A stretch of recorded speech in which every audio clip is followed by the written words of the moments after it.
Welcome to August 3rd. It's going to be beautiful swim weather for the next 2 days, which means we're going to get lots and lots of turistas. So I'm going to take a break here and talk about bows. I'm going to put snakeskin on this, and I'm planning on showing you the process of it, but let's discuss it first. Snakeskin should only be applied to the sinew backing, especially if you're doing it full length, after it's had a period of drying time. It slows down the drying process greatly because though it is air permeable, not so much as just open air. And so you risk your hide glue actually going kind of rotten if you were to just sinew back it and then stick the snakeskin on there. It's not pretty. So let it dry thoroughly. And often I think of sinew in the back of the bow will probably be fully dry, in 3 weeks if you were in a warm, dry atmosphere. So what exactly is the curing of the sinew? I don't know. I just know it keeps working for a long time. And it's best to be patient. The actual mechanism of sinew changing over time is a mystery to me, but a lot of things are. So, long and the short of it, wait until it's dry. Now, it's a lot less risky, of course, when you just have like a little band, decorative band, because the moisture can sneak out from the edges. It's not like covering the entire thing all the way down to the wood, so the sinew is completely covered. So, I don't have to have as much fear. Utter fear. Like you're being chased by Freddy Krueger. But that said, this is about the only prairie rattlesnake I had, and it works out nicely. I'm going to have the handle, whatever it is, maybe rawhide, maybe brain tan leather. I don't know everything. But this will really prettify it. It'll look cool. So what I'm going to do is, the first step is I trim the snakeskin. I cut off the end and save the rattles. I don't know, put the rattles on a quiver or something, but trimmed it off so it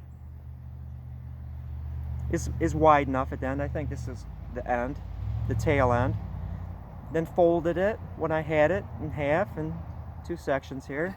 Pretty straightforward so far. I'm going to figure out the placement of it. I kind of like that. I'm going to measure, of course, from the tip to here and make sure that it's even, because I want to have a symmetrical bow so you can keep it balanced by sometimes this is the top and sometimes this is the top. I like that. I have that freedom. Keep it balanced because there's offset balances here. You're stringing it, there's more stress on the bottom limb. You're shooting it, there's more stress on the bottom limb. And with a symmetrical bow. And so, it's good. I'm going to keep everything symmetrical. Now there is a certain orientation to the grain of the snakeskin where the scales kind of one way, kind of a deal. It's going to be a symmetrical bow. Again, the top will flip with the bottom every so often just to keep it even Steven. And so I'm going to have it so from the center going this way, probably the scale direction going this way, and then the scale direction going this way. Keep that symmetrical. I'm going to get it all lined up here, and I'm going to mark it with pencil marks because I need to size the bow again. Pencil marks where the snakeskin goes, and that will allow me to put the hide glue sizing in the correct place, along with making sure the wood edge is sized. Then I'm going to, you notice I didn't say I took the scales off. I don't do that until it's actually glued on and dried. So I can take a soft block eraser or else just packing tape, and you just kind of take the packing tape and just pull the scales off, and it works out nicely. And the color is better. Do you need to take the scales off? You don't need to, you can leave them on. But the color of the skin is better once those scales are off. Size them. I'm going to soak the snakeskin in like a thin hide glue mixture, so when it loosens up and gets compliant, it'll stick to the the sizing nicely, almost like contact cement. And snakeskin is nice. You don't need to wrap it with anything because it'll bond nicely, and it doesn't like shrink up to a huge degree with a lot of power. So you don't need to wrap your snakeskin. Just keep going like this until it's dry. How do you trim it? You can certainly use a razor blade. I use both. I'll use a razor blade sometimes. Sometimes I'll use like a block of very fine sandpaper, like 320 or something. And because snakeskin is so thin, unless you're using boa constrictor, you know, you can just sand it back and forth and just then peel it off. You know, trim it with sandpaper. It depends. If you want to go all the way to the bottom of the belly, or you want to have it mid, just like following that sinew, it's kind of unimportant. It's just a visual detail, so you don't need to worry about that. And that's about it. Once it dries, then I take my packing tape, which I found works very effectively, and just, you know, pop it off. Now, where do you get snakeskin? You could certainly go to Three Rivers, or I don't know if Pine Holler Longbows still sells snakeskin, but when I was younger, you could get a full-length Western Diamondback, or even a Brazos, what have you, a twin set, because they're usually smaller, or a bull snake or something, you know, on the order of $20 to $30. But now, whew, you might be talking $100, because the price of everything has gone up. And so I've been going to prairie rattlesnake, buy it on eBay from a fellow. If you just type in prairie rattlesnake on skins on eBay, you'll find it. I forget the name of the outfit, but this person is a really huge seller of all sorts of things. Coyote skulls, pelts, rattlesnake skins, all sorts of stuff. But the prairie rattlesnakes skins represent a really good bargain as far as bargains go on eBay from this one seller, and you'll find them. It's not rocket science. You know, do a little hunting and gathering on your own. But yeah, you know, I've also gotten away from doing full-length rattlesnake skins because I do like the look of the sinew. I like the skins and spots. I like maybe painting bands or what have you. It all adds up to the total.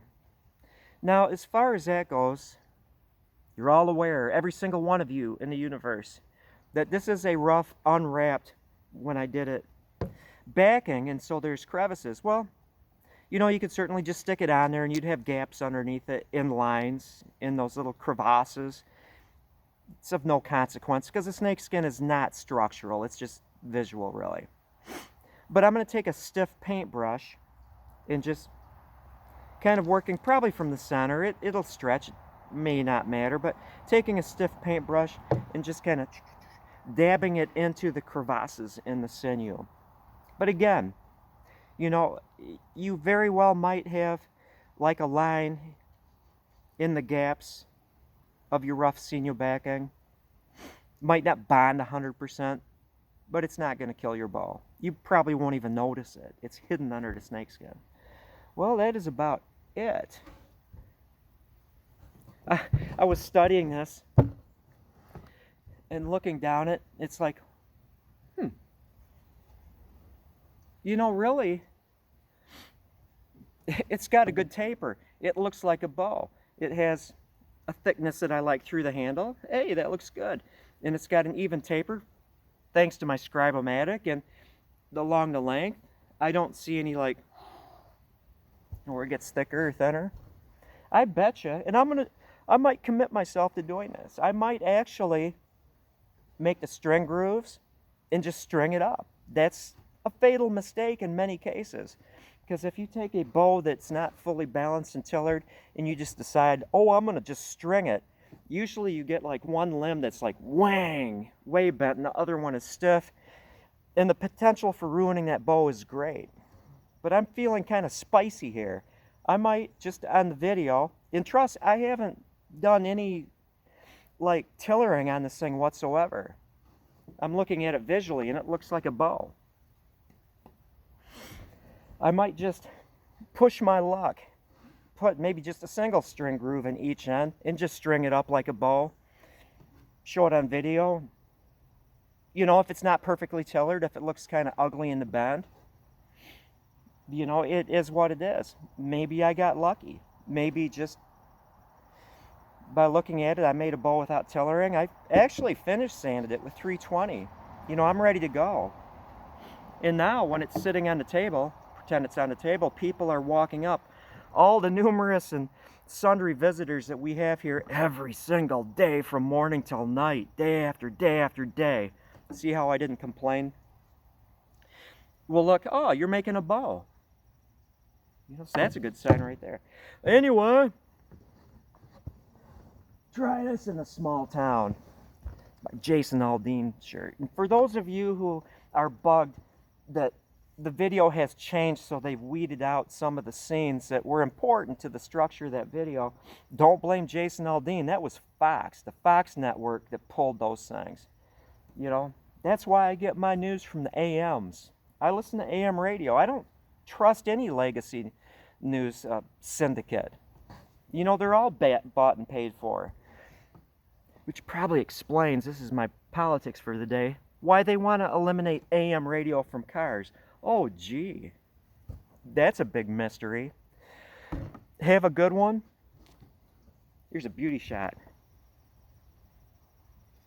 That makes a good thumbnail. I thumbnailed the hell out of that. Have a good one. And yes, I am going buggy. I did my service for today. Talked about bows. Now I'm going to tell you another thing. A person gets kind of squirrely if they get like this no breaks, you know, not a single day off in the midst of like 240 days. I'm beyond the halfway mark and I'm going squirrely. I am. And so I thought I might mess with people. You know, I've messed with flat earthers in the past. No disrespect. You know, if you're of the flat earth idea, but I think I might hit the mermaid crowd now. I've been toying with this notion. It's like, I don't tag any of my videos, but when I do, like, just mess with people just because, you know, troll. I love trolling. I tag my videos to reap all the viewers of that genre into my videos, just to screw with them. You know, basically, I'm honest here. I just like messing with people just for fun. And so I thought about creating this this fake aura that the scientific community does recognize mermaids as reality, and that the research has found a certain trait of mermaids, that if you're bitten by a mermaid, you'll become a mermaid. And so I thought I'd make this really stupid video, you know, about, you know, I'll have like documents or something like this. Make the proof that if you're bitten by a mermaid, you'll become a mermaid. And they're part vampire. Maybe I haven't constructed this falsehood yet. Just to pull in the people that believe in mermaids and see how interesting I can get the comment section. And so, if you suddenly see, maybe I'll be masked up so nobody can know my identity, talking about the mermaid whistleblowers. You know, if you suddenly see me, I haven't gone off the edge. I'm just messing with people just because. Well, that's enough chatter. I still have a little bit before I open the gates. It's going to be hot and sunny today for 2 straight days. Pray for rain. Have a good one.